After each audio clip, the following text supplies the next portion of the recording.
Majid, can you hear me? Yes, I can hear Good. you. Good evening, everybody, to the one of the future light sessions. Today we have a very hot topic.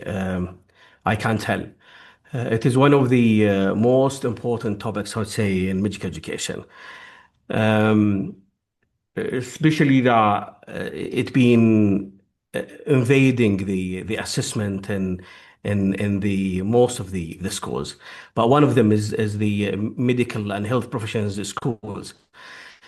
Today we will talk about AI and assessment. I would say, um, even I would say in general. So we'll go in depth and width the impact of using AI in assessment. I have two very experts assessors, one from Portugal and one from Scotland, indeed. And we will talk about these things, e- cheating, whether it's the validity invaded or not, or these things. Um, Before I start introducing my guests, I would say if you have a question, please raise your hand. And even using the mic is recommended rather than writing a question. And if you want to write a question, please write it under the Q&A section so we can go and read them. The chat is open for everyone. If you have a technical issue or something, the technical team will note that. So today we have Dr. Carlos Fernando. He's associate professor at the University of Algarve, Portugal. He's assessment specialist at the Europe Board of Medical Assessors. He led the implementation of computerized adaptive version of the Dutch progress test consortium during his time in Maastricht University. His research of interest and expertise is psychometrics, artificial intelligence, and the development assessment of clinical reasoning skills. Another experts we have today is Dr. Majid Wadi. Dr. Majid is a senior lecturer for teaching and research and the assessment lead for the postgraduate program at the Centre for Medical Education, University of Leeds, Scotland, UK. Um, Over University a of decade, Dundee. decade actually of experience he has on assessment, psychometrics, and progress test.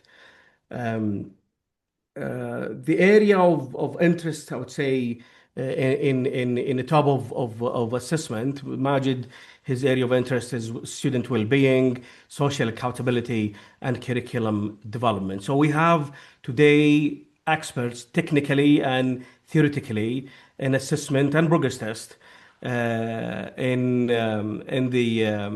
medical education. So you are welcome, Dr. Carlos and Majid Wadi.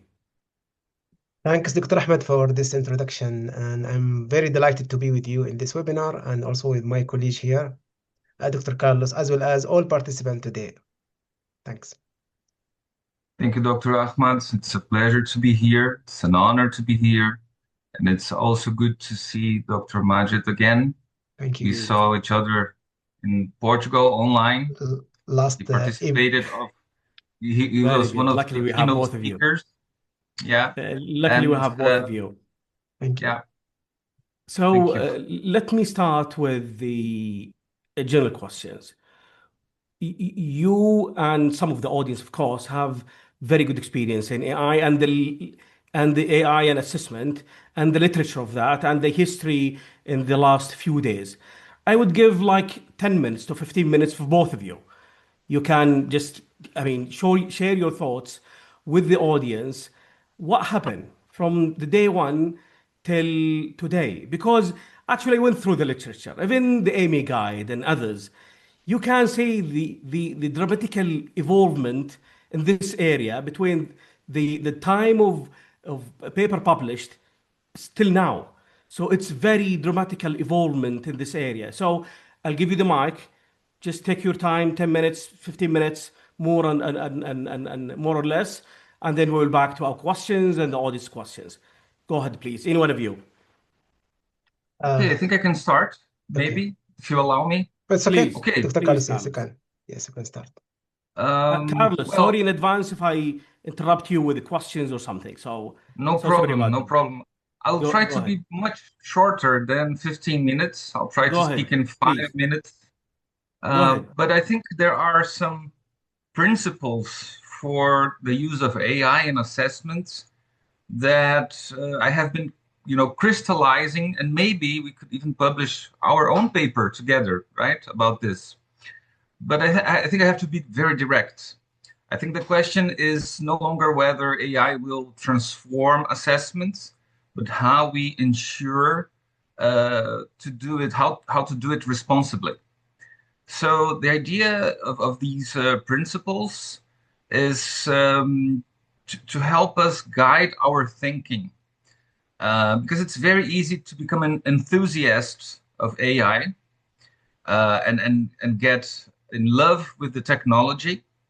And then we might forget the Oppenheimer effect of the technology, right? Sometimes technology can have unintended effects. And to be very honest, any project involving technology in education and in assessment, when it comes to real life, it rarely is developed and implemented in the way it was intended. So the consequences might be very unintended and unexpected. Okay. So I think we should reframe AI for what it actually is. I don't think we should consider it as a replacement for our expertise. I think we can understand it both for us as teachers, but also for students as some kind of cognitive prosthesis or ectopic brain, something like that. Let's take the example of an MRI, right? The MRI did not replace radiologists. MRI extended what radiologists could see, right? So AI does more or less the same thing with what we can do at scale, right? So it handles the tasks that we might be too slow, right? For example, creation of new items or clinical scenarios, or even given feedback to a large number of students, analyzing response patterns. So it can outperform humans, right? And then it could save time for us to do other things. For example, the validation process, the fine-tuning process. So we can indeed spend less time in creation, but we can use that extra time for quality improvement, for quality assurance. So the time in the end will perhaps not be lower. We'll just optimize time, right? So one of the other things that I think it's a good principle for us to think about AI in assessment is that in most cases, in most scenarios, in most countries, um, assessment has still been confined to this episodic terminal moment thing. So high stakes examinations separated by months or even a year of silence, right? And AI enables us to have more programmatic assessment, more longitudinal, continuous assessment. And the idea is that we can have more frequent testing with more feedback and more feedback loops so that people can engage into continuous improvement. The idea of assessment for learning becomes stronger, in my opinion, but also the idea of assessment as learning. If we take into account the evidence in terms of learning science, there is a huge testing effect in terms of improving long-term retention. So we can harness the power of AI to make assessment as something more strategic to foster learning, to foster the development of competence. Um, I would even say that we could have some kind of assessment learning flywheel. I don't know how to say that. So the idea is to have this continuous cycle of assessment, identification of learning gaps, and personalization. We can personalize learning trajectories and making assessment more of an intelligent tutoring system. And we might think of assessment not as something that is something that interrupts learning or drives learning in a negative way, but we can actually think of making assessment as something that serves learning instead of hindering it. We also have to take into account the goal achievement theory, right? Because there's a lot of learning directed to performance. And ideally, we should think about learning towards mastery. In this age of distractions, there is much more value in deeper learning. So it is more valuable because it's becoming more rare. We have more and more distractions, more and more things that people use to, numb their senses, like social media, doom scrolling. So having these systems to bring back the students to something with a high level of professional authenticity, some productive struggles, some desirable difficulties that make them engage and actually learn something that we can think about, right? And I think that I know that Dr. Majid is much better than me in this topic about item generation. But one thing I learned by doing, and then Dr. Majid can help me adding more information and insights. But one thing I have learned is that you have to put constraints on the prompts for item generation, whether they are MCQs or very short answer questions, or even other item types, item formats. So you have to be very conscious about the strategy you're going to use for your prompts. And ideally, you have to be very careful with these boundaries so that you don't need to rewrite those AI-generated questions so much. And one thing I learned is that if you need to change more than 30% of the wordings of the items, maybe you should just drop it and avoid that item generated by AI for good. So if I were to summarize how we can implement AI in a responsible manner, I think there are two main guiding principles that I try to use. The first one is risk-based implementation. I think higher stakes demand more human oversight. So you need more time to validate your questions, more time for the quality assurance of your questions. And I'm sure this is not the case for the Saudi Commission, but maybe for institutions like universities, where you have more low and medium stakes assessments, you can start with formative assessments, right? Where the consequences of errors are not that big. You can consider them as learning opportunities, not, career-ending problems. And then you can build evidence, you can demonstrate the validity, and then, and only then when you evidence the validity of your questions, then you can consider scaling it to contexts with higher stakes, right? I'm not sure if I can talk for the National Board of Medical Examiners in the US, but I'm not sure if they are using already AI to write licensing exam items. I think they're still relying a lot on human efforts to write those items. And maybe neither should we think about using AI to write items in higher stakes contexts, because it's quite difficult to get AI to write items with a higher taxonomy level. Usually AI items scratch the surface very well, but when it goes to higher taxonomy levels, it struggles a bit more to create good items. The second principle I think we should take into account is governance. So try to establish governance around AI usage before implementation.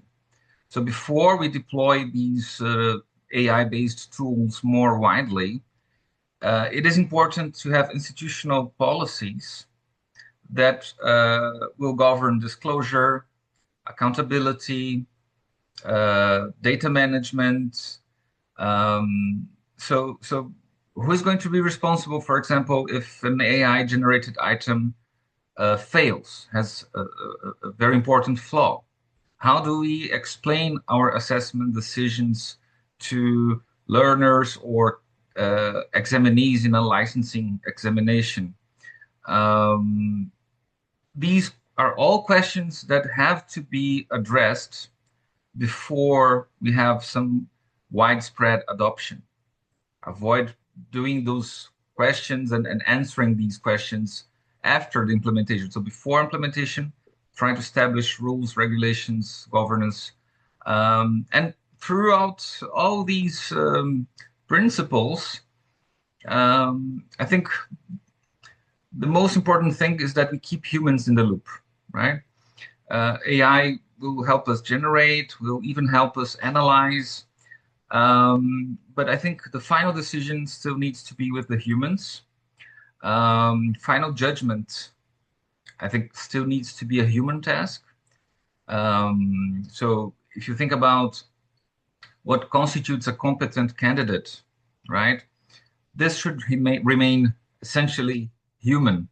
We can get help of AI, but the final decision should still be by an expert. I think this is a non-negotiable principle. And to wrap up, I think we have to ask, what does these all mean to us as educators, as stakeholders in education and educational assessment?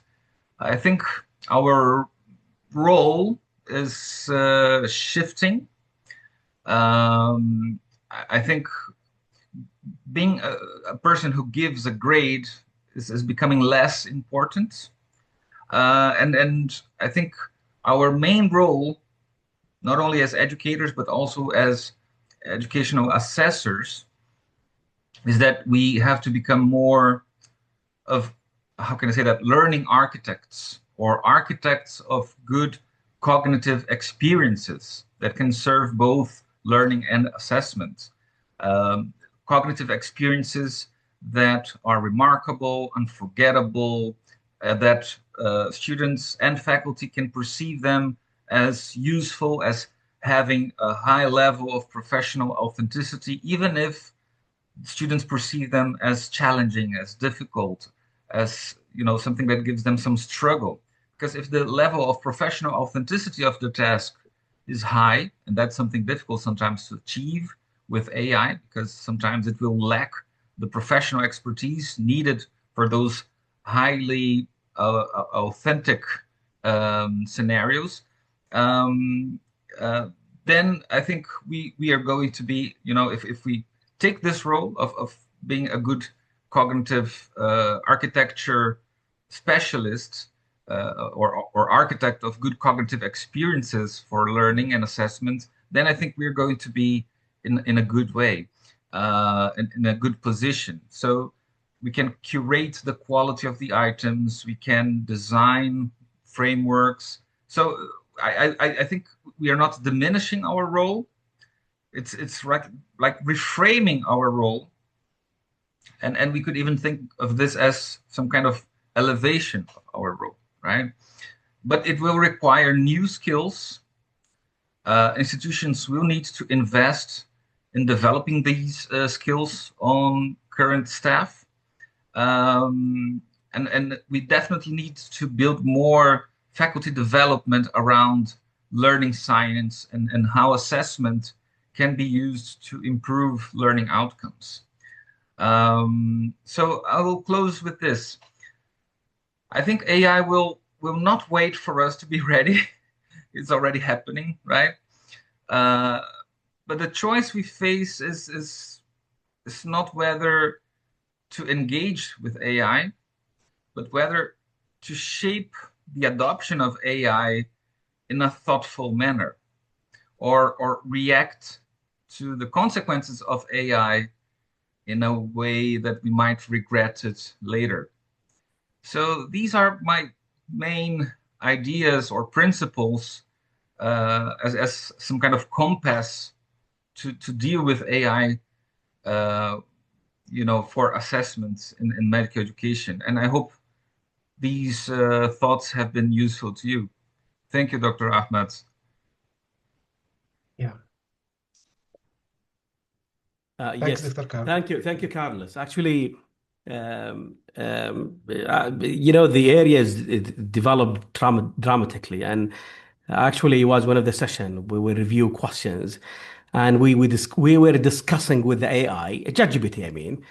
Even he was asking me, do you want me to make it more difficult, more easy with the prompt? And actually, always, to be honest, always I discuss with Majid about these things and the practicality of using AI, whether it's breach the validity of AI or not, because it's a fact, and it's something that we've been provided to make our life easy. And I'm not agree with those who are telling like Ahmed, don't use it because it's prevent your mind from not working. No, it is something make my life easy. Why not I use it? But there are a lot of questions around this, like student being using the same tool, and I use the same tool, and and as I told you before, Carlos, and I'll go to Majid now, but actually, I sit with experts in assessment, and we were reviewing the questions, and AI outcomes were better than the Exactly. those experts. Not because they are not good, but because AI is making our life easy. So I'm sure there is an impact, or there are impacts of using this tool. So hopefully we'll discuss this throughout the session, بإذن الله. Majid, I Yes. mean, practically, I would just Uh, say I will let people listen to the okay. discussion that we discuss every day. I would say Okay. about the practicality of using Mm, AI. I remember one of mm, the questions, man. Sorry if you may prepare something for the audience, but I will throw a question, then I'll let you talk about what you have prepared, and I have a question like I'm not an IT person, even not an AI expert from IT point of view, but if I am using the same tool where my students using the same tool, students are much cleverer than us, more clever than us. I mean, they are digital natives. We might be immigrants, we might be we know something, but they are actually live with the technology. So if we use the same tool for generating questions, I know some of my friends they said with just uploading the chapter, and then we ask AI to give us questions, and sometimes they put the objectives along with the chapter. And then I ask some of my students what they are doing with AI. They do everything with AI, asking questions, asking about banks, if there is something in the literature exists, or they are using the same strategies being used by medical educators, I would say the medical teachers. So Majid, within this kind of discussion, go ahead, you Yeah. have 10 minutes, 5 minutes. I'm sure you'll prepare Uh, something, but let's go in depth with practicality. I have many okay. questions actually, and when people start, the audience, I mean, sorry, they start asking questions which are more or less like my questions and my friends' questions about practicality. Okay. What about validity? What about cheating? What Okay. about what we think about assessment? Yeah. Is MCQs still can be used, or we have to go back to other tools which is in the history? So I remember one of my friend, I was sorry, I talk more than what I supposed to talk, but one of my friend, we were an event like last week. He was telling the attendees about, or those who are with us, like what I do with a students who's preparing a project much better than the others, and I know he has nothing. He using AI.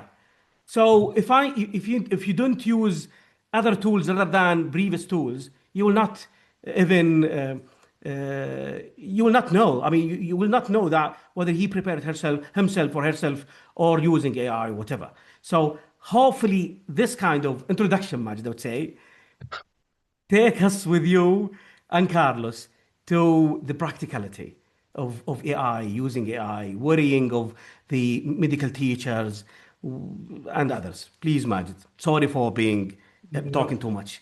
Go ahead. thanks, Dr. Ahmed, for I think you already covered a lot of points that I would like to say. And also, Dr. Carlos, thankfully, he already demonstrated a lot of scholar thought about AI and the future AI in the assessment. But I would like to repeat, Dr. Ahmed, what you said in a scenario. It might be mock scenario, either never happened, or it might be happened, or I believe that my college already asked themselves. For example, now let us have this practical scenario. I supposed to prepare an exam for my module or course that I'm teaching. So I don't know, I don't have much time to spend to create a blueprint and then create different tool of assessment, especially the written assessment. So I will upload my material in any platform or any AI tool like ChatGPT, for an example. Because ChatGPT is a prototype of AI tools. However, I believe that there are many different other tools that may be more capable than ChatGPT. So I use a prompt because I have learning outcome that already decided by my institution, and I have my learning material, either PowerPoint, either book references or chapter, and then I create an exam.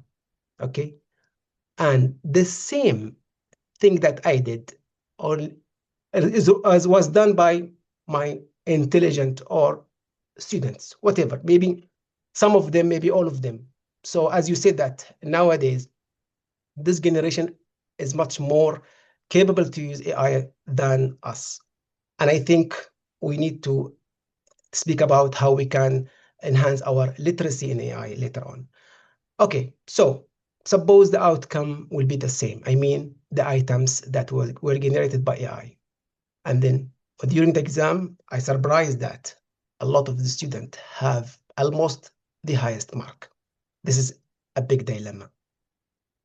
So it might happen, it might not. So technically, or sorry, from evidence-based point of view, is there any overlap if the student and teacher use the same prompt to generate questions or assessment tools? I'm trying to look for different literature, but I have to disclaim that I am not AI expert. So I try to follow any paper published in Google Scholar or even medical education journals, right? To investigate to what extent the same outcome will happen if the student or teacher use almost similar prompt. I found that AI is working on probability or creating or matching the similar pattern. So there is no clear-cut number about how many overlap that can happen between AI and student. But they say that since the AI rely on the probability and matching the what you call it similar pattern together and repeat the same outcome, so the probability will be very, very high. So this brings me to another important questions, which is I can say that start by W. I mean, we have 5 W questions and 1 H question, for example. So first of all, we have to ask ourselves, what are we assessing? Either previously before AI or after now, or I mean during AI, and why we are assessing. This is the most important 2 questions, and other question that start by W, like when, who, where, and what. This is sorry. This will be what you call it discussed later. So, what we are assessing?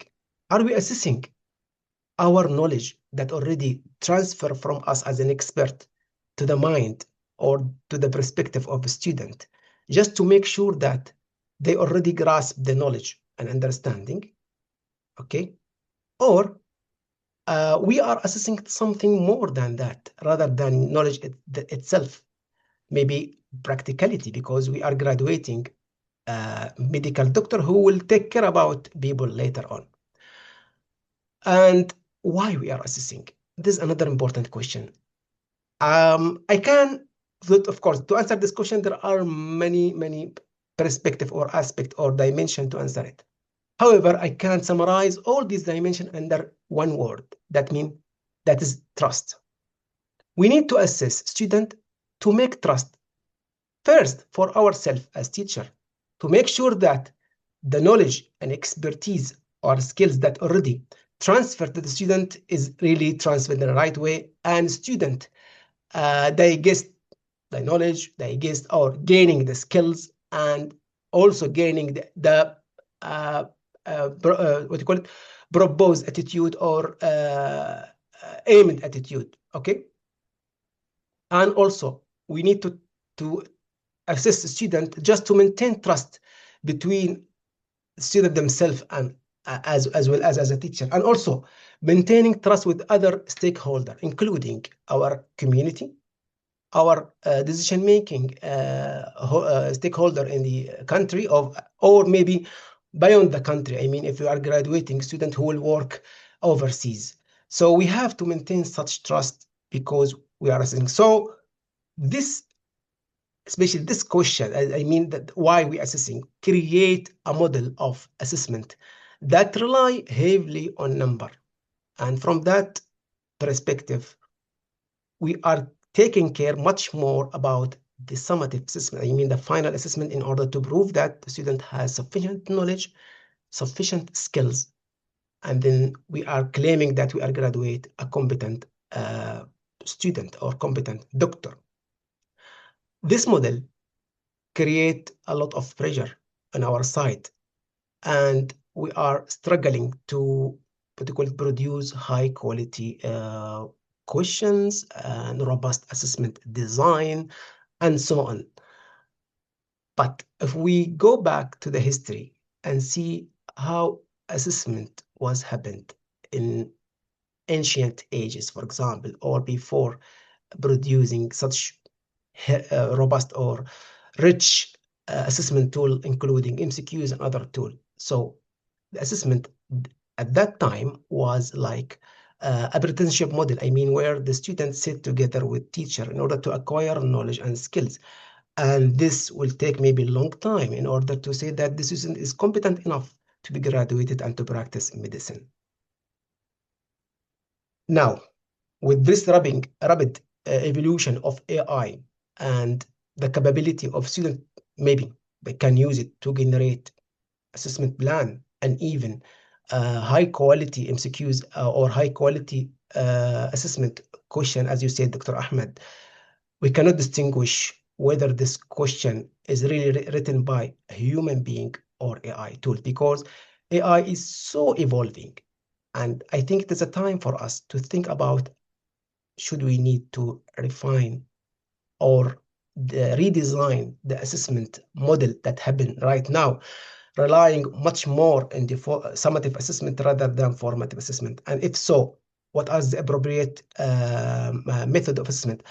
I think I already prepared some slides just to explore the paradigm of assessment in different history perspective. I think it is written almost 5 years ago, but still I think valid. So I think let us explore these 2 slides or 3 slides about the assessment paradigm, and maybe later on we can open discussion for our audience. I think I have ability to share, Dr. Ahmed, or not?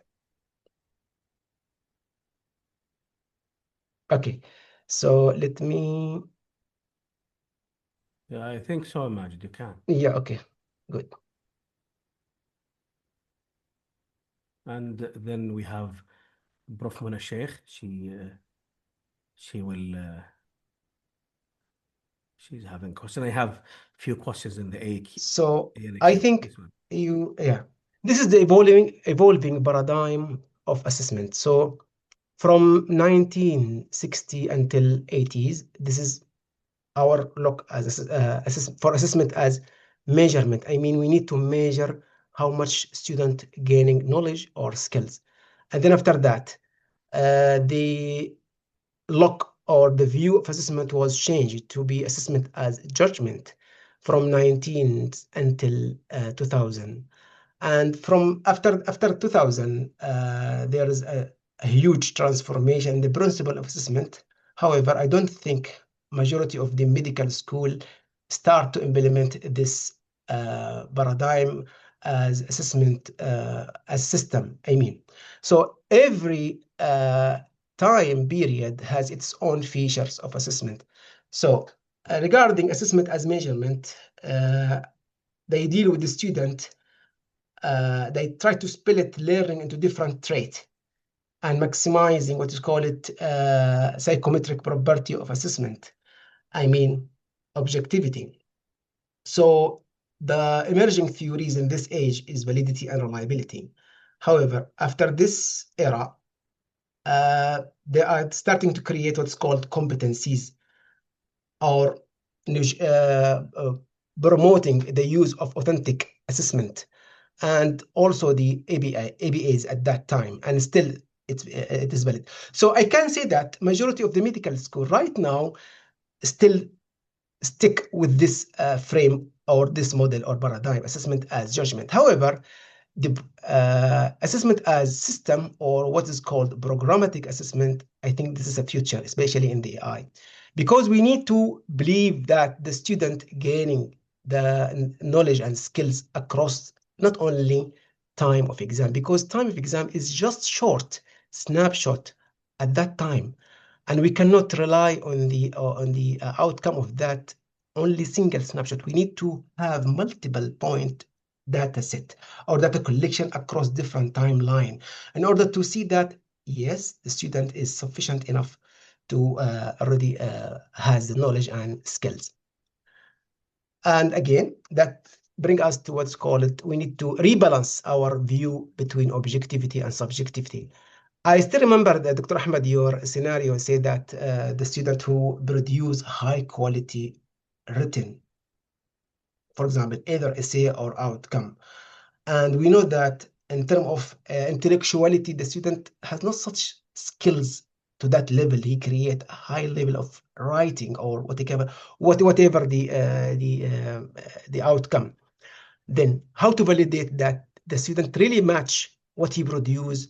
We need to starting dialogue with the student in order to see whether the student already grasp that knowledge and skills to that level or not. So we need to I can say that resuscitate our old system method like oral exam, but in a different way. And also we need to relook back again to some assessment tool that can be valid with the AI rapid evolution, and in order to build the trust in ourselves as teacher, and also to build the trust for learner as well as for the community who will benefit from that learner or graduate. I think that's all from my side, Dr. Ahmed, and I can't stop share right now and left Good, the. Majid. Very good. Very good. Thank I would like, inshallah, Dr. Mona will ask many questions that even come in my mind. Dr. Mona. Yeah, Prof. Assalamu alaikum wa rahmatullahi wa barakatuh. وعليكم السلام ورحمة الله. It is great to listen to you again, Dr. Majid. I think Thank you. the questions and the paradigms shared are really the hot topic these days. But I want to come back to the question raised by Dr. Ahmed, which is an excellent and critical question. If you put a general prompt to a general AI bot, for example, you say create 5 MCQs on ACE inhibitor mechanisms for medical students, and the students use the same general bot, then most probably they will get identical or very similar questions with the same distractors, with the same correct answers, which means we are compromising our summative assessment.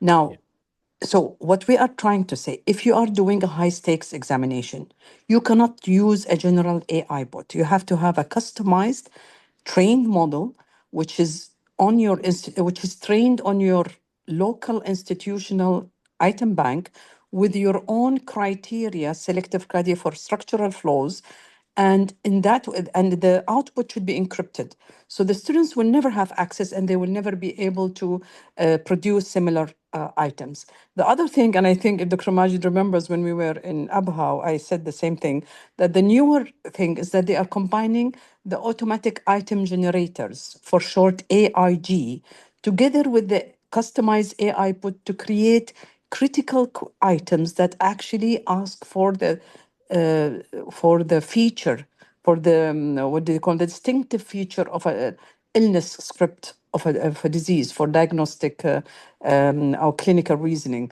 So in that way, students can never reach to the same items. But still, if we look in the long run, I mean, if the students can learn all the questions that can be asked about a certain topic, then they have learned the topic.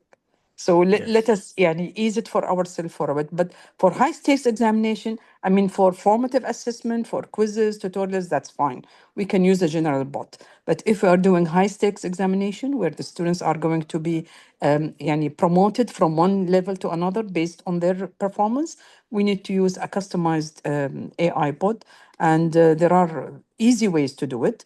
So we can also, maybe we can, with the help of Dr. Majd, we can create another webinar on that. But this is easily done, and we have done it. So I'm really grateful that you asked this question, Dr. Ahmed Amr. It's like the nightmare of every instructor. Yes, I mean, it's yes, an it is. easy tool, but it can be used in the wrong way.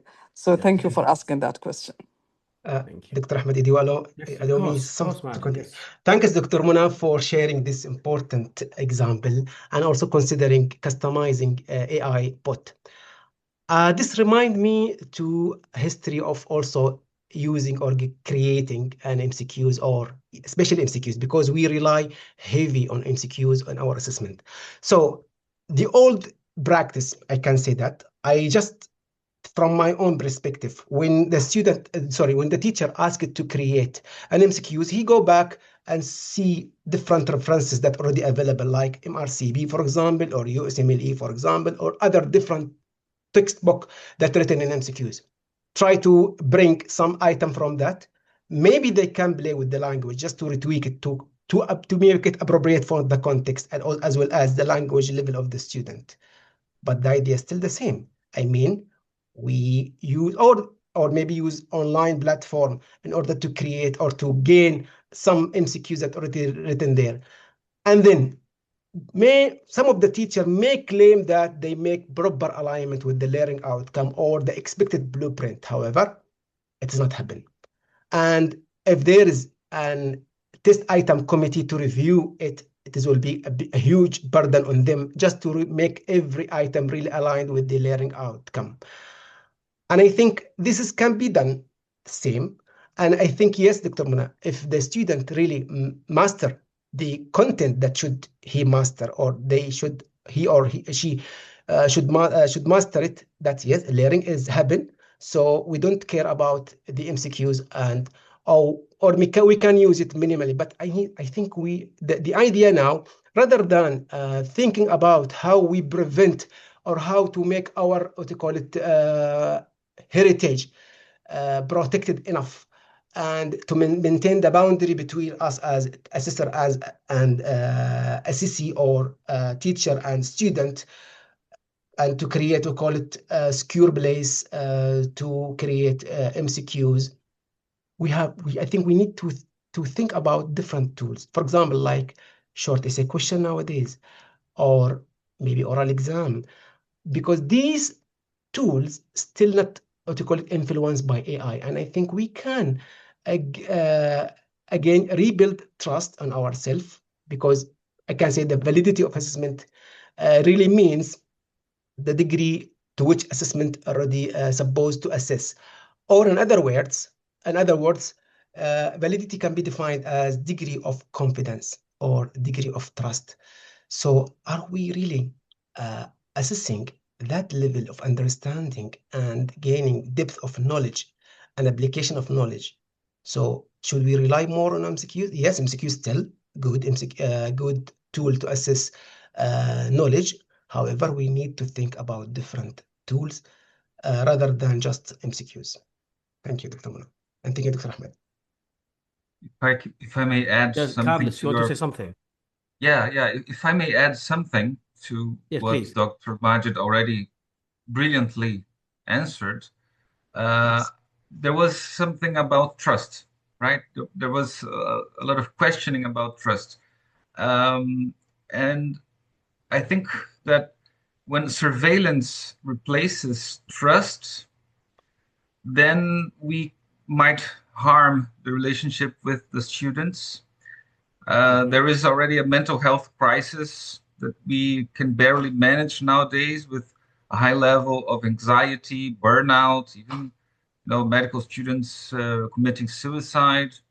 And if we add more stress related to this surveillance, and when I say surveillance, I not only mean those Bayesian network models that can help signal students in danger for failing, but also and mainly proctoring software tracking eye movements, AI detection tools that have false positives, a lot of false positives, um, some kind of post hoc investigations based on algorithm suspicion. This will only create mistrust, because we will have students becoming enemies, right? They will feel more watched than being supported. They will become much more anxious. They will spend more time proving the authenticity of their work instead of actually learning. And students might even engage in scientific misconduct by hiding the use of AI, even when it was legitimate to be used. And the message that we risk sending to the students is that we are assuming that they cheat, rather than we are going to support your learning, we are going to support your integrity. So my main tip, my main advice for this is perhaps changing this paradigm of testing knowledge and asking questions for assessing the students what they know, because this is superficial, right? It's a low taxonomy level in terms of cognitive processing. And rather we start asking more about what they are able to do with the knowledge that we taught them. So increasing the taxonomy level, I think, is the way to go. So that would take me to one of the questions, which is about the strategies of assessment in medical education. I think there's a few changes could happen in the coming future. But I will take some questions, Carlos and Majid, and then back to our questions. So Rania Hassan, Dr. Rania. Yes, please, Doctora.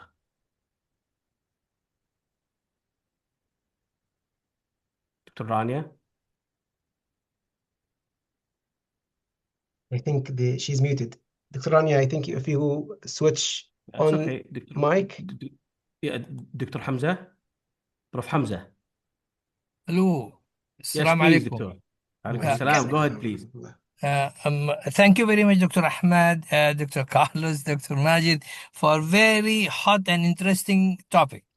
Okay, let me tell you, this is because many people, they don't know me. I'm exam center moderator or supervisor for 15 years in the College of Medicine, King Saud University. And I'm the one who put a lot of regulations and so, and your all questions has to be reviewed and so. Let me give you very brief our just perspective. So before the, say, 4 or 5 years ago, the questions were always repeated and we put the guidelines, though don't repeat the questions, and the student getting very high and so on. And then the AI has come. I remember one of our colleague, he got all questions were new. All questions, not any single question repeated, and very high quality. And a student, they got very low marks. And they complained that guy to the dean and vice dean and so, and the things came to mind. And then we look at it. I said, this is all questions are from your topics, from your objectives, from your course learning outcomes. Nothing is out of that. And all they are high quality.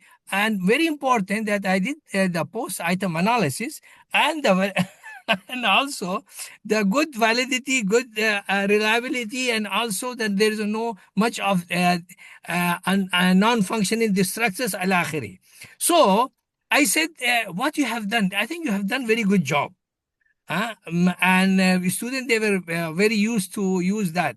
So he said that, Wallah, I created from the AI questions, all questions AI created, but I haven't used any single question from it, AI as it is. I modified it according to our course, according to our objectives and the language and so on. And that was the things. So very brief, my comment is that everyone is using AI. Either it is the tutors, examiners, or students. All they are using AI. But how they are using, that is very important. So don't say that don't use it and go to the back to that. And programmatic assessments coming since 10 or 15 years ago, but still we cannot use programmatic assessment. I can tell you very frankly. So use AI, but we are doing some project. We hope that we soon finish that AI created questions with modification. Always I say, we have not allowed in our college that it is open that you use AI. They bring it. I said, just sit with the questions. First of all, as Dr. Carlos was telling before, that good prompt, which is really based on the MBA questions and all our guidelines. And so you put the high quality prompts and then you create the questions and then look at it.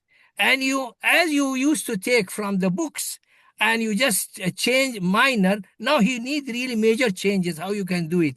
So that's my advice. And don't stop using AI, use UI, and also we started creating short answer questions. We are long time, we are using short answer questions. So don't just depend on the selective, but these produce something which really, as Dr. Carlos was saying, that assess some more deeper things like more of practicals and so on. That's a very brief I can say about that. The topic is very nice. I want to hear from others than I'm just talking about. Thank you very much. Thank you, Prof. Hamza, for your providing your experience. Dr. Majid, Dr. Carlos, if you have comment on this. Dr. Carlos, if you'd like to go, because I think, one of the things that institutions can do is kind of auditing their current assessment practices for the suitability of AI or even for vulnerability of AI and see if there are threats to validity, right? Because validity still remains central if we take into account, the literature. So one of the questions I think we can honestly try to answer and do this reflection continuously is, first, can this assessment be completed by AI alone with no human competence required at all? Second question, does this assessment really measure competence that will matter when AI is a standard tool, right? Because AI is going to replace a lot of medical tasks, and we have to think about the future of our profession when AI is going to replace more things, right, that we do. And then we have to think about skills, including communication skills. We have to think about behavioral skills, attitudinal aspects. because this is not going to be replaced by AI, right? Exactly. So all That's the true. things that will perhaps give a new meaning to the medical profession. This activity stands for this test. We have to think about it. And the last question I think we can do is if we can verify that the submitted work reflects the student's own real capability, right? And then one of the things I usually recommend people to do is to go back to the old school practices like oral examinations, viva voces, right? So probe the students, ask them to justify their answer, ask them to explain why they are taking that decision, because that explanation in a supervised way, they really cannot use AI at all. And if they're using AI in a supervised condition, that's of course a misconduct, right? So I think this is a basic thing that any institution can already start doing. And I think we also need to stop treating AI as a threat to be defended Opportunity. against. It's Right? opportunity. It is another Yeah, it's an opportunity. Yes, we have to think about Yeah. yes. Yeah. Thanks, Dr. Carlos. I would like to add a few points regarding what Prof. Hamza comment. Yes, The please. first one about whether the programmatic assessment should be implemented on the institution. I know there is a lot of challenges because there is a lot of obstacle because you need to create a strong system and very detailed assessment point across different courses, across different timeline for every single student. That's really a nightmare. It is a headache. So you need to collect evidences about the track of the student rather than just only the final exam or final assessment, because this is easy. One snapshot, that's enough, and grade will be calculated and certificate will be given to the student. However, the principle of programmatic assessment should be detail of detail from the first day until the last day. I know it is quite difficult. It needs a lot of resources in terms of human and in terms of technology. But the AI, I think, will create another opportunity for us if we create a local AI system in terms of e-portfolio. I believe that the institution would be capable to do that, and then track the student interaction with AI through login credential to that special private chatbot, okay?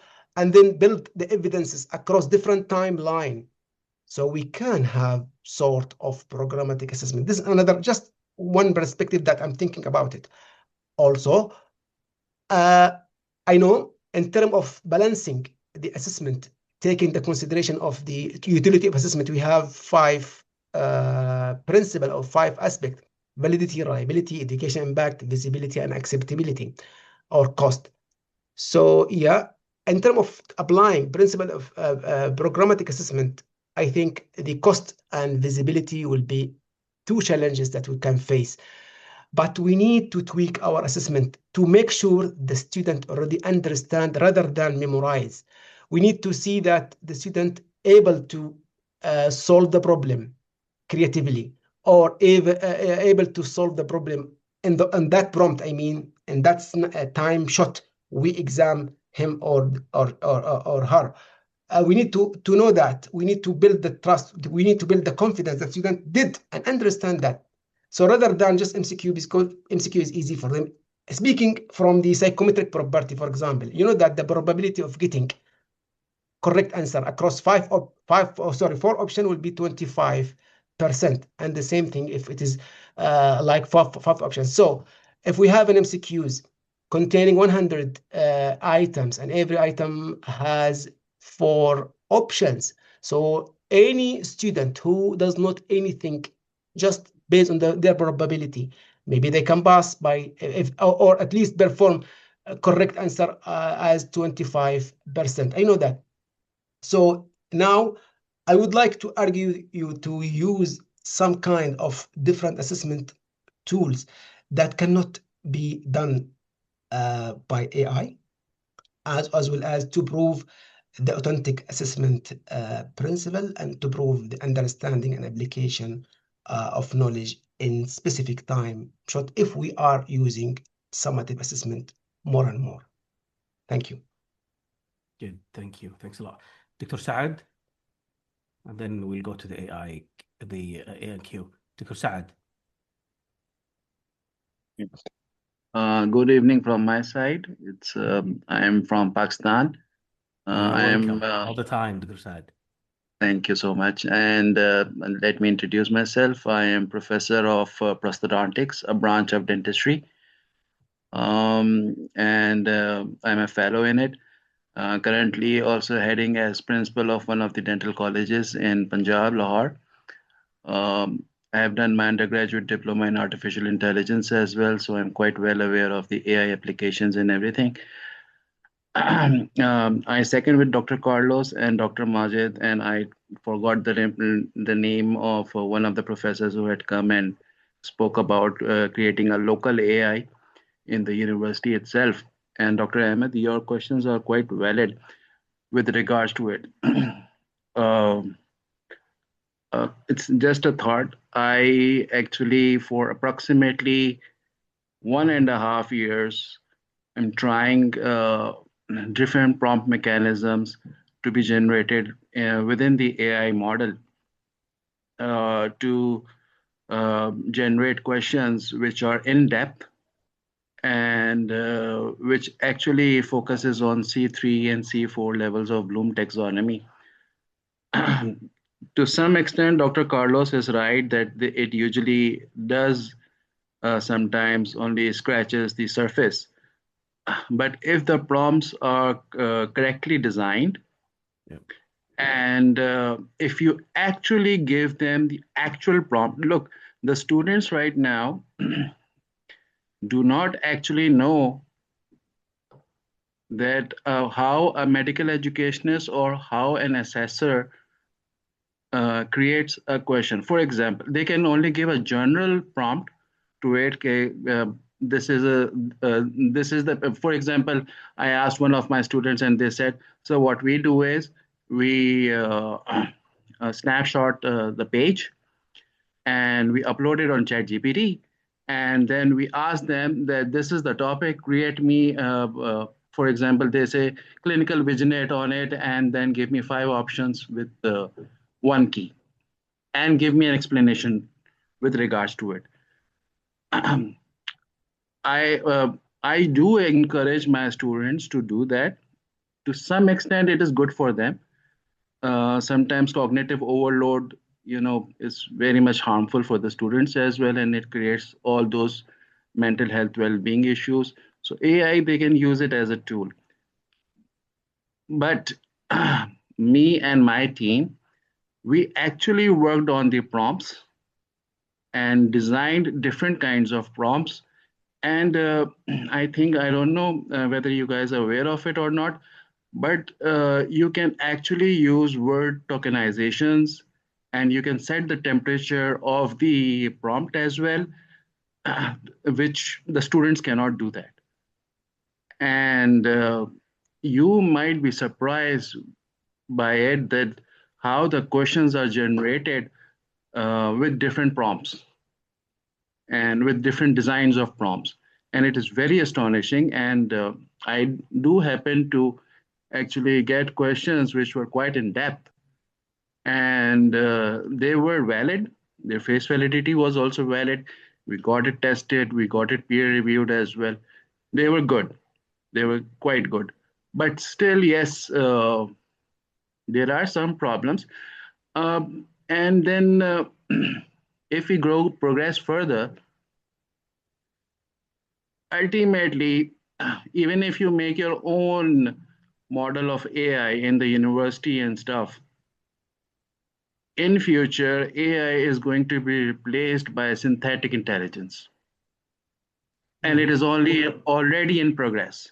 And synthetic intelligence, AI is a tool in which we have given our cognitive ability to the AI and have tried to make it learn through machine learning and neural networks.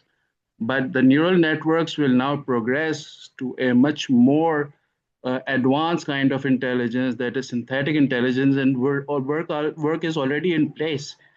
And the synthetic intelligence has the capability to create reasoning, has the capability to create, evaluate, and execute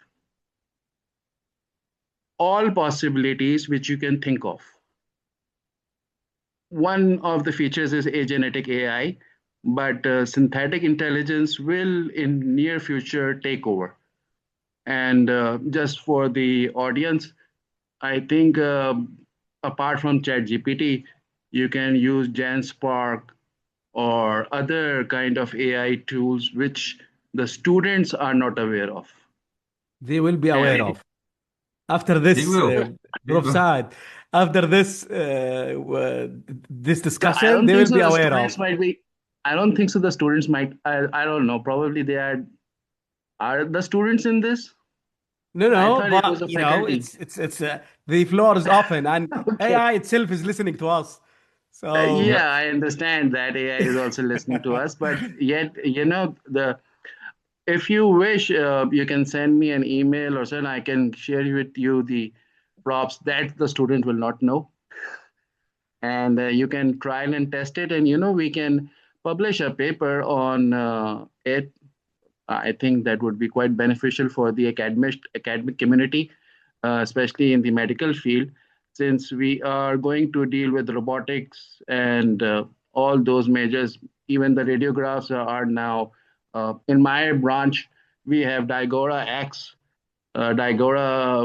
which actually analyzes all our radiographs. And then in China recently, they have introduced that the CBCT is read by the synthetic intelligence, and all the implant and everything, and implant assisted robots have been created for that purposes. So I think it will be taken over. There's no denying of that, and we should not shy away from the AI. Actually, yep. we can make a much better use of it, and obviously we should be playing smarter than our students. Thank you so much. Thank you, Dr. Saad, for your comment, which is very valuable, like others. So Majid, Carlos. Well, I agree with Dr. Saad. I mean, the future is not on LLMs, because AI is much more than large language models. And indeed, he's also right when he says that with good guardrails, you can produce items with a very high taxonomy level. So I completely agree with his thoughts. Yes. Majid, do you have comment or? And I know. I think our concern is just to maintain our what they call it, old rich heritage of using MCQs with high level of thinking. And I don't think this idea will be viable much more after AI, because nowadays we know that students are very smart. They can use AI to create a high level of prompt, for example, in order to gain a lot of MCQs. So rather than to rethink or reinvent the wheel just to keep the MCQs, we need to think about different assessment tool that I can say immunize to AI.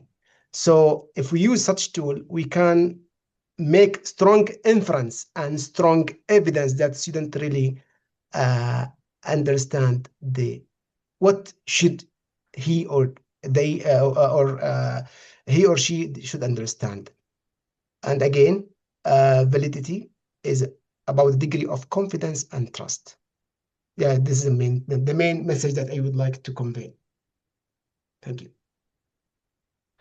Yeah, what I think is like if we record, which it is recording, this session is recording.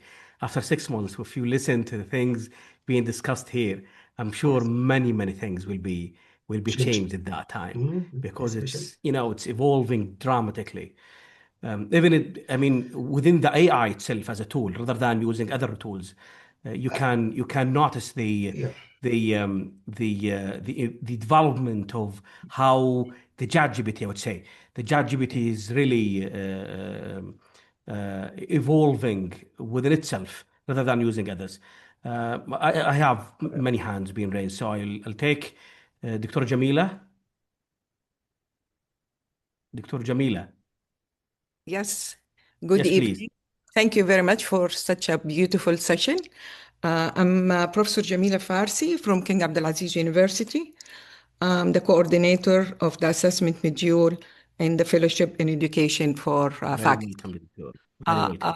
I do have two simple tips to overcome that. One of it for the multiple choice question. We take the question and just create item shells. So from one question, you can have 20 or 30 questions with the same quality, although all of them is going to be new for the student. And it is created by us through the filling of this item shell. It's a very simple method, but really creates so many questions. So get the question from the AI, modify it, scrutinize it properly, and then create so many questions out of it. And it worked very well. Actually, it overcome that problem.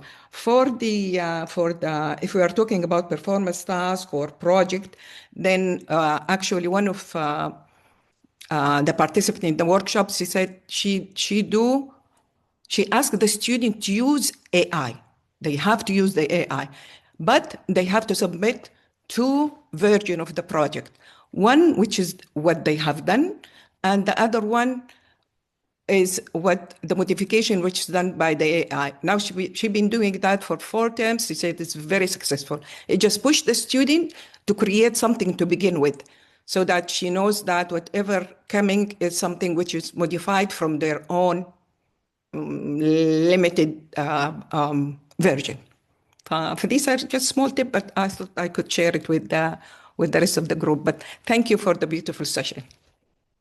Thanks, Dr. Jamila. Very much indeed. Just I would like to comment on Dr. Jamila saying that, Please. yeah, generating multiple MCQs or what's called, what she described it as shell of MCQs. I like the idea because, yeah, we need to test the same concept from different perspective rather than that might be what call it leaked or students know about them.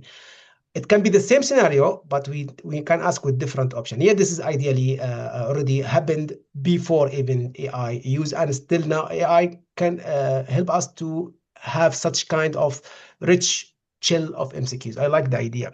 Just I would like to share about what happened in postgraduate level, especially when the assessment relying on essay, for example, or thesis or dissertation. And really, it is a big dilemma in higher education institution, how we can make sure this piece of writing is really produced by the student, whether the student will be able or really means the criticality and the thinking level of this piece of writing really reflect what student has in their mind or in his mind or in her mind. And from that perspective, now majority of the institution thinking to call it seriously to introduce slot of oral exam or structured viva, just to make sure the student have such kind of knowledge. And I think even in Dundee here, we introduced that in our module, just to make sure this piece of writing is really reflect what the student has in their mind. Yeah, this is the main thing that I would share. And also I like the idea that already Dr. Jamila shared about the evidence of using AI by student. I think we don't much more afraid about using AI even by our student. And I think we will face a big challenge in the future, because now almost majority of our patients using AI to help them to understand their disease and treatment and even diagnosis.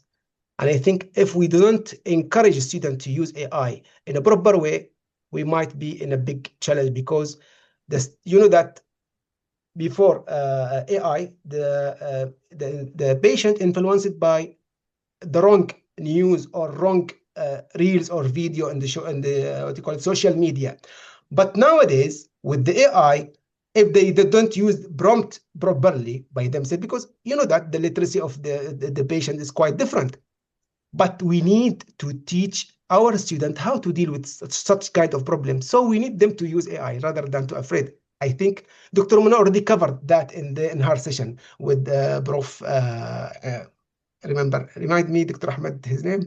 I think Rehan? Rehan, yes, yeah, Rehan. He already did that. So we accept that we need to use AI, but we need to direct the use of AI to certain ways, especially for our patient matter. Thank you. Carlos. Well, It's I your think hand. there's one point mentioned by Dr. Jamila that is very important for us to remember, because the idea of using those shells or item shells or item templates can enable us to assess more cognitive transfer, this ability of applying previously learned knowledge in a different situation with a different patient on a different context. And we have to remember that professional competence in medicine is highly specific for different contexts, different contents, and also different tasks. So we might use those shells to test for different tasks, different contexts, different contents by changing, for example, the age of the patient, the gender, the final lead-in question, whether it's covering diagnosis, treatment, prevention, or something else like understanding of physiopathological processes. So the idea of structuring more explicitly those opportunities for cognitive transfer is also something that we can harness the power of AI to help us. Interesting. دكتور شروق. دكتورة. دكتور شروق. السلام عليكم. سلام. عليكم السلام ورحمة الله. Hello, doctors. Thank you for the beautiful, enlightening discussions. I would like to start by thanking you for this session, yes, and summarizing what I've heard so far. AI in assessment is an opportunity, not a threat. And we should embrace it rather than running away from it. And that seems to be a given. I've heard a lot of comments about changing assessment tools. And I've heard something about going up to taxonomies or assessing things that are not accessible by AI. And that's a beautiful direction. However, I would like you to, it's just an invitation to rethink our roles as assessors. I feel like we're chasing something here. It seems like the technology is running, our students are running behind, and we're running after them. Trying to question our systems, trying to prove that we have trust in them and we have trust in the systems, whereas I think it's a whole question of what is it exactly that we're trying to do. And with that comes the invitation to redefine the paradigm, as Dr. Ahmed have mentioned. Sorry, Dr. Majid, I mean, صح? Thank you. Dr. Yes, Majid thank and you. Asfa. Yeah, no, that's So okay. Dr. Majid. So it's truly an invitation here for all of us to rethink our roles as not assessors. What's the role of assessment in the system? And what are we doing as educators? I love the beautiful technologies. I love the ideas that you're providing, but it seems like we're chasing something. Every time you're going to find a solution for one thing, something else will come after. So how about stepping behind for a second, rethink what's our role? What is it that we're trying to achieve here? And how can we serve the goal the best? Exactly. So thanks, Doctor. Yeah. Thanks, Dr. Shuruq. Yeah, really, you make it. You say it in a clear manner. That's why we have this session, just to think about our role after AI, and even the assessment would be changed or the same, or how to deal with it. And some of even the audience are leaders, which kind of the decisions they will take within their institutes. Truly, Dr. Ahmed. Yes. Just to thank you for that. I've played with assessment with AI at all levels, as a course director, as an instructor, as an assessment creator, and now we're rethinking what is really the role, not of AI in assessment. AI is there in assessment and in elsewhere. It's just what is it that we're trying to do. So beautiful, and thank you so much for the beautiful session. Thank you, Dr. Shuruq. Just I would like to reflect what Dr. Shuruq said, that I think why we are chasing the emerging things or the emerging question, because I think we need to maintain our credibility as institutions, and also the way of communicating others by graduating safe, competent doctor, and we need to assess them and to prove that they gain the knowledge and skills enough, and then we give a certificate with certain number that reflect how much they gain. This is the way that we keep us chasing and thinking about assessment, what we should assess.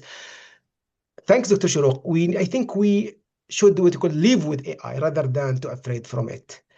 But again, to maintain our credibility, because I don't think the system will change easy, because it will take a long time to accept or to have another way rather than relying on a certificate itself to prove how much the student gain or has in their mind to something else maybe, but I don't know how it will be. Because nowadays there is a hot discussion in the higher education institution or about the rethinking assessment design, and also how to maintain the trustworthiness between different nations. We also have to bear in mind the idea of professional identity, right? Because how is professional identity formed? By memories, right? So the learning experiences, they have to conduce to this professional identity where integrity is central. So that integrity will emerge from that professional identity that was carefully built throughout the curriculum, rather than something imposed by external need for compliance. And that's something that was really highlighted in the latest edition of that medical education event at the Karolinska Institute. And I think we have to really pay attention to that aspect, because until very recently, we were using that, original Miller's pyramid model, where you had the knowledge, the knows how, the shows how, and the does. And now we have this other element, which is or like the being, and that becomes the identity element that goes throughout the pyramid. And that's something that people still neglect nowadays, and I perceive that as increasingly central. And the Carnegie Foundation published a resolution or a guideline, so to say, about professional identity about 15 years ago. Dr. David Irby was one of the co-authors of that document.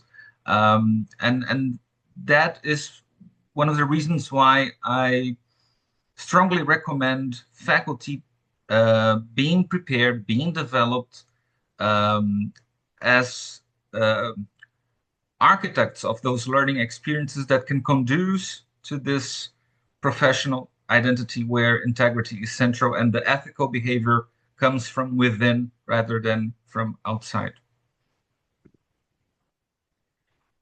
Good, very good. But we need to listen to Iman. Yes, Dr. Iman, Hello. please go ahead. Yes, this is Dr. Iman from Ain Shams University.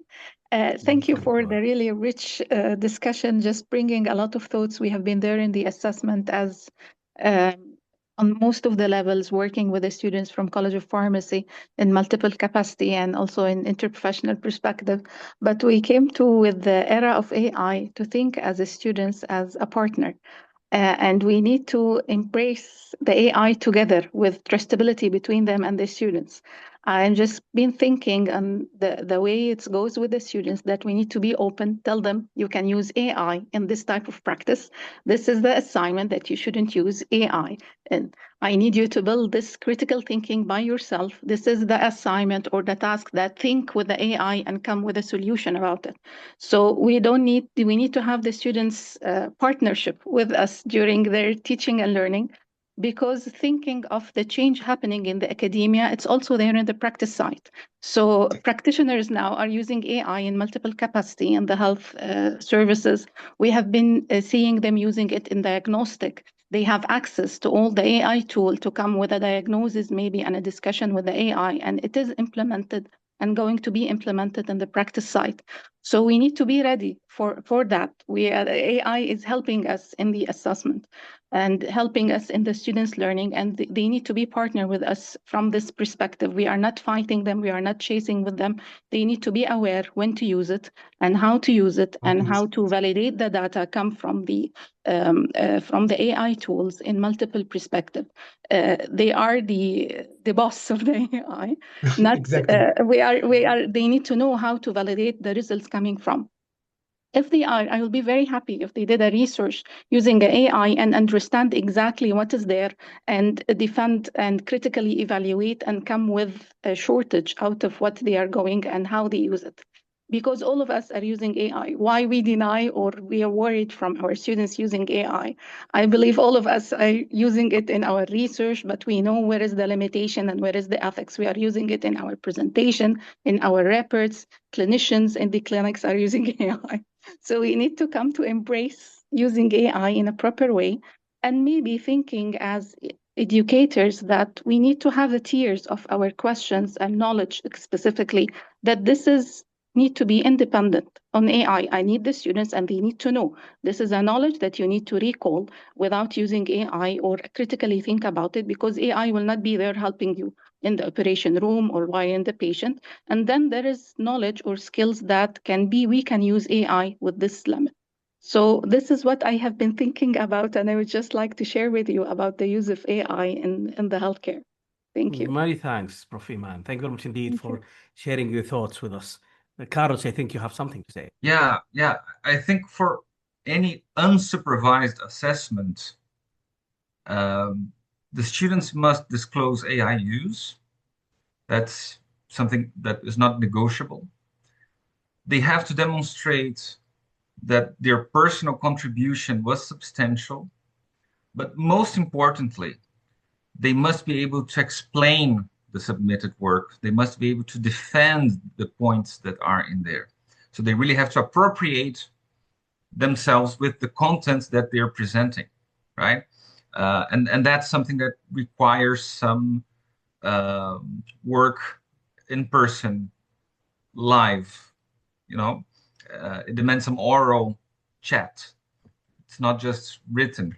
And that is also valid for the rounds. For example, when you go to the clinic or to the hospital ward, the students have to be able to defend their choices, defend their decisions by justifying them with the help of literature.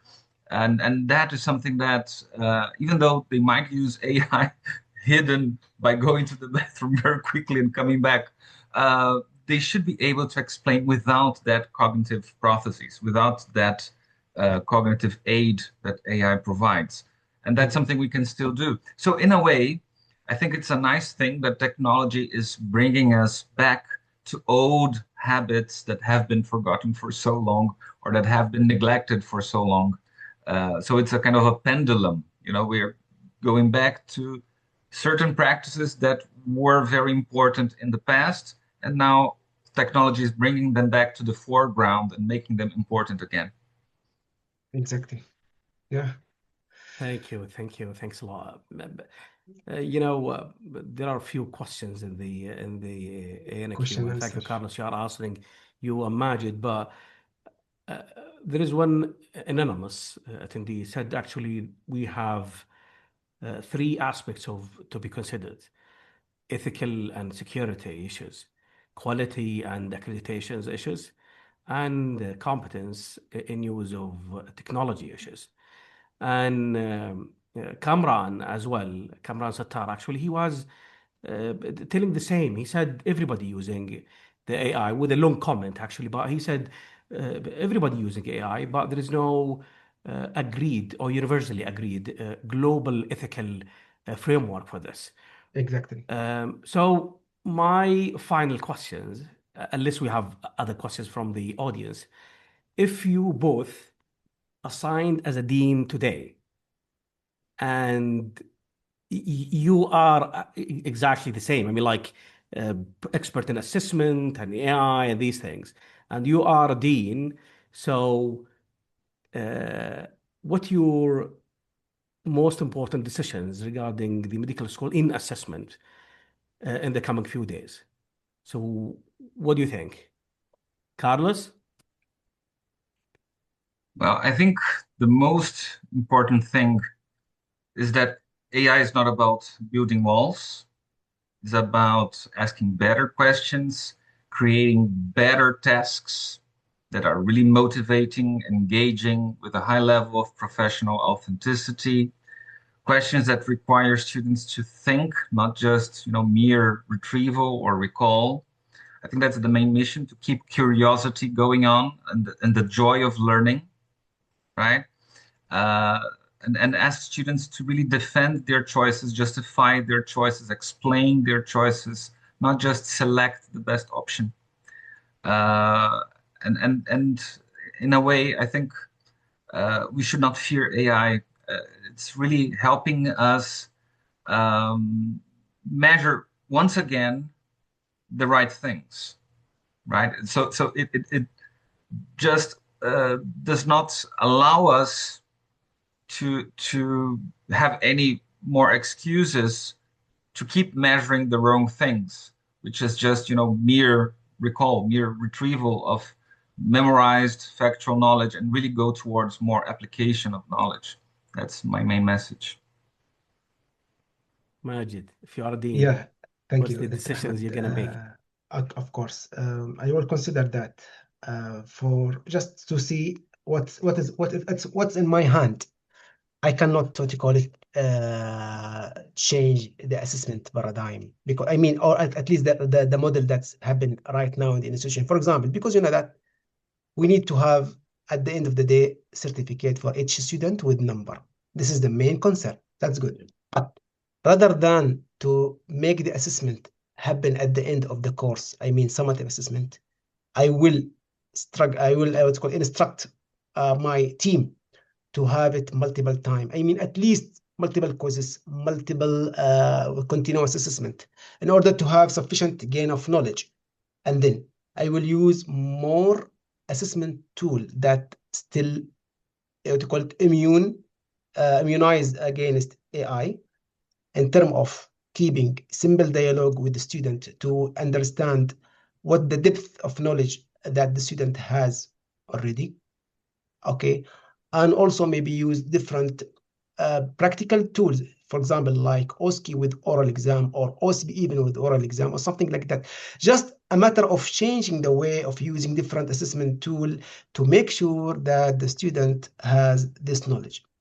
Meanwhile, I will encourage both student as well as faculty to use AI.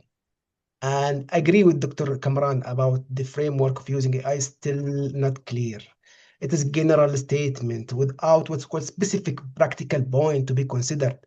And I think it is a time to contextualize our own assessment policy, or sorry, our own policy and guideline for every institution, maybe, because we have to think about reality and practicality rather than just to assume that we are doing the best. I think providing feedback, for example, with the student, this is still not being applied very well. And if we encourage our staff, for example, to do that, it will be a great value for the student. And also, again, taking different assessment point across the course or across the program make a difference. So at the end, I will be very confident what I did about in terms of maintaining the validity or the trustworthiness with other stakeholder about the assessment. I think this is my own vision for the using AI, especially and nowadays. But I don't know what will happen in the future. It might happen something new. Thank you very much indeed, Dr. Majid and Dr. Carlos, for very informative discussion. Even I extend my thanks to the audience. And actually, this is one of the series we're providing in Future Enlights. And the slogan behind the logo is like the place where experts meet to discuss issues and dilemmas. And you can tell from the questions and from the audience, actually, it's a discussion from experts to experts. So thank you very much indeed for the the discussion, for the questions, for everything.